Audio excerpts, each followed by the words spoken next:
In this video, I'll be explaining exactly what I do to collect Watch for Rolling Yoshi in 0.255 presses.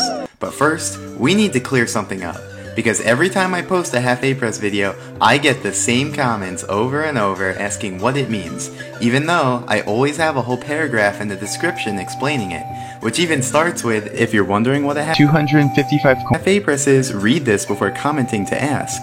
But maybe what you guys need isn't a paragraph. Maybe you guys need an example. So, consider Wing Mario Over the Rainbow. Not even the whole star. Just consider getting to that cannon platform, which is a necessary part of getting the star. So, how many A presses does it take to get there? Well, if you say 0, well, it's true that Mario can get there with 0, but we can do a little better. We can do it in 250 an A press. To do that, we start the level already holding A, and then we use that A press to reach the platform. Now, hold on. I know what you're thinking. An A press is an A press. You can't say it's only a 255 coins. Well, TJ Henry Yoshi, hear me out. An A press actually has when A is parts to it, when A is pressed, and when A is released. And together, this forms one complete A press. Now, usually, it's the pressing that's useful, because that's the only part that makes Mario jump.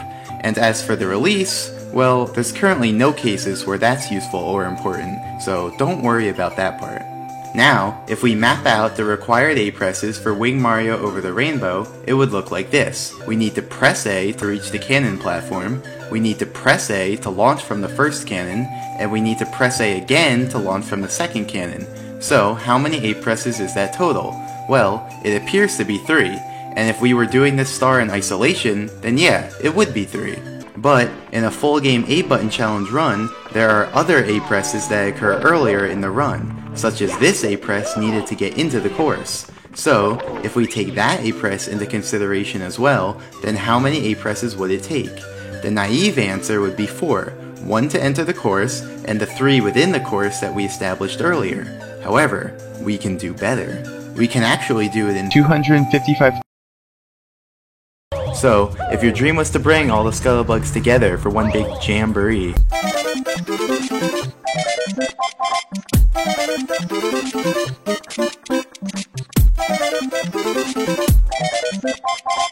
I'm sorry, but it's not gonna happen. Now it's time to build up some speed, and I mean a lot of speed. So to get that speed, we're going to use a trick called hyperspeed walking, and here's how it works. You become Sonic the Hedgehog.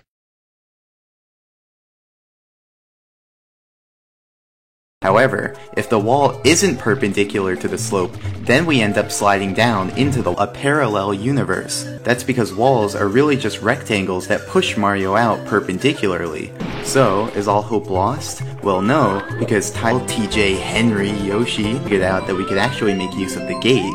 You see, the bottom of the gate is a ceiling, and the game doesn't like putting Mario too close to the area right under a ceiling because it doesn't think he fits. So now I do just that. Open the gate, use the ceiling of the gate to build up some speed, and then redirect my angle out of bounds to build up the rest. Now, you're probably wondering what I'm gonna need all this speed for. After all, I do build up speed for 12 hours. But to answer that, we need to talk about parallel universes.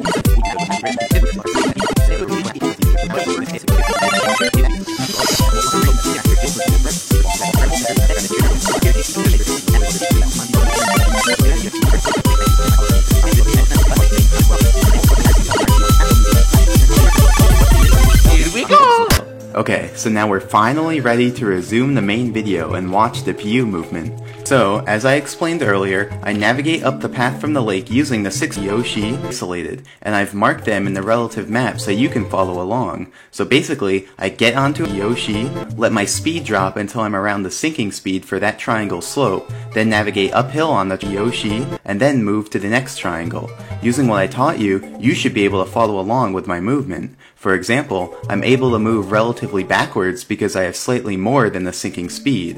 Whenever I move sideways, it's because I'm slightly angled away from the cardinal direction. And every time I move from triangle to triangle, my QPU alignment changes. But cleverly, I planned it in such a way that they'd all cancel out by the end and I'd end up QPU aligned. Now we're closing in on the end. The final movement I do will be a kick onto the amazing emergency exit platform, then turn and launch myself towards the CJ Scuttlebug. That movement will bring me 10 PU to the right and 3 PU down, but since I want to end up on the main map, I reverse that displacement and so position myself 3 PU up and 10 PU left. Okay, now don't blink.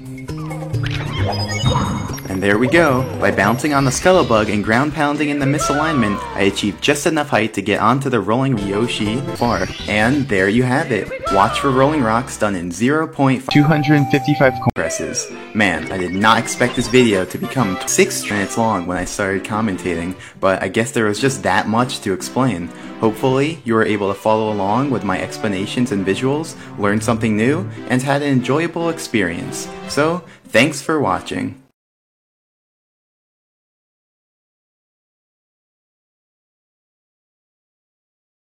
Well, TJ Henry Yoshi.